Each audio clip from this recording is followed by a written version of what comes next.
Föreställ dig att du är med om ett trauma, vilket som helst. Föreställ dig sedan att du inte får visa eller nämna det för någon. Försök nu igen att föreställa dig att du går igenom samma trauma dag ut och dag in i flera års tid, som barn dessutom. Och återigen, du får inte visa eller nämna det för någon. Du går till skolan som ingenting har hänt, du går på lektioner, umgås med dina vänner, för att sedan gå tillbaka till din osynliga verklighet. Barnkonventionen antogs av FN 1989 och Sverige skrev under och ratificerade den 1990.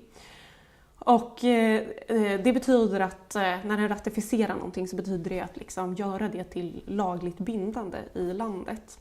Och det är 196 länder i världen som har gjort det här med barnkonventionen, och det är liksom den konvention som flest länder har skrivit under och ratificerat, vilket är jättehäftigt. Och Sverige gjorde även barnkonventionen till svensk lag i januari i fjol, 2020.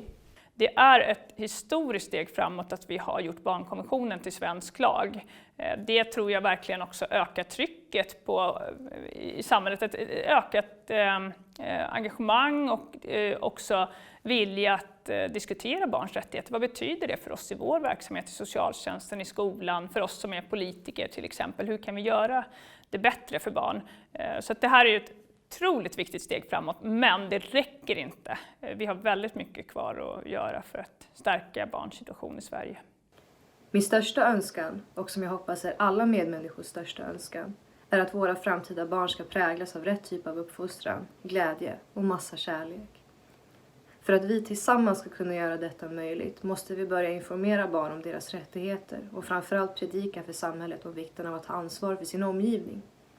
Vikten av att anmäla missförhållanden och att diskutera det med andra. Hålla ämnet vid liv och aldrig någonsin glömma att det händer hela tiden.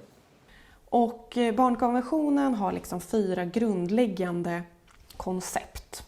Det handlar om att varje barn har samma rättigheter och lika värde. Det andra är att alla barn har rätt till liv och utveckling. Och det andra är att andra som fattar beslut som rör barn ska betrakta barnets bästa i alla de här besluten. Och det sista är att i de här besluten som rör barn, då har barn rätt att göra sin röst hörd och bli lyssnad till. Detta till trots så kan vi ju se att det finns situationer i Sverige där barns rättigheter inte faktiskt efterlevs. Varför räcker inte barnkonventionen då? Barnkonventionen är ju på något sätt en ideallag. Det här vill vi uppnå, men tillämpningen, vi är ju inte där ännu. Liksom. Så det räcker inte. Vi måste göra en massa förändringar i vår lagstiftning för att kunna nå upp till barnkonventionen på riktigt. För att det ska göra skillnad för barnen. Och där är det inte. Sen jobbar ju myndigheter mer aktivt med barnrättsfrågor idag. Och det är ju ett led av att barnkonventionen har blivit lag. Att man tvingas göra det, så det är positivt. Men vi är inte där ännu. Jag fick ofta höra frågor och kommentarer som barn från mina klasskamrater som handlade om att jag var fosterhemsplacerad. Oftast sågs det som något negativt och de trodde att det var mig det var fel på. Men jag klandrar dem inte nu i efterhand. Hur ska de kunna veta att det finns barn som har eller har haft det dåligt hemma om återigen ingen talar om för dem att de finns?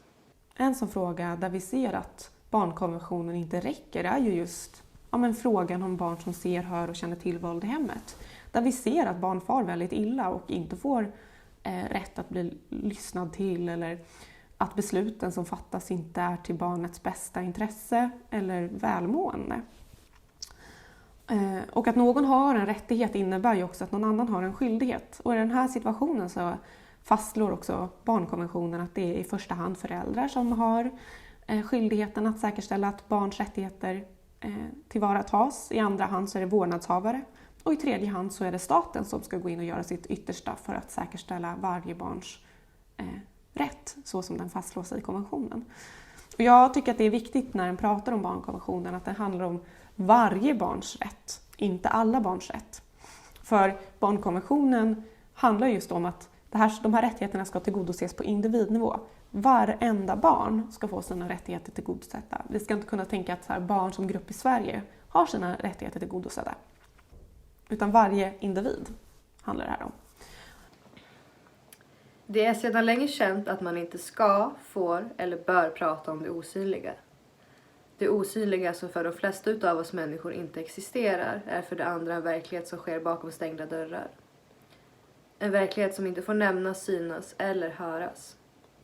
Vi människor behöver ha något konkret, svart på vitt för att förstå och agera därutefter. Men hur ska vi kunna agera om den osynliga verkligheten aldrig nämns? Runt 500 000 barn i Sverige lever i den osynliga verkligheten. Och det är dags för oss att lyfta fram och synliggöra den om vi vill se en förändring.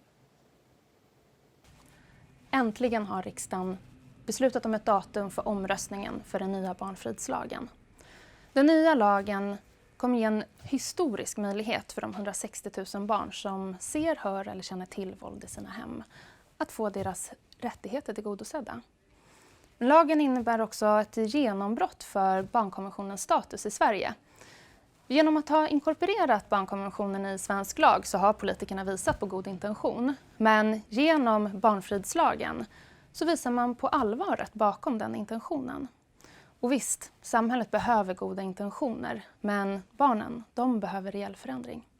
Så alla ni politiker där ute, rösta ja för nya barnfridslagen den 23 mars. Och till alla ni andra, skriv på vår namninsamling för att visa politikerna att de har vårt stöd.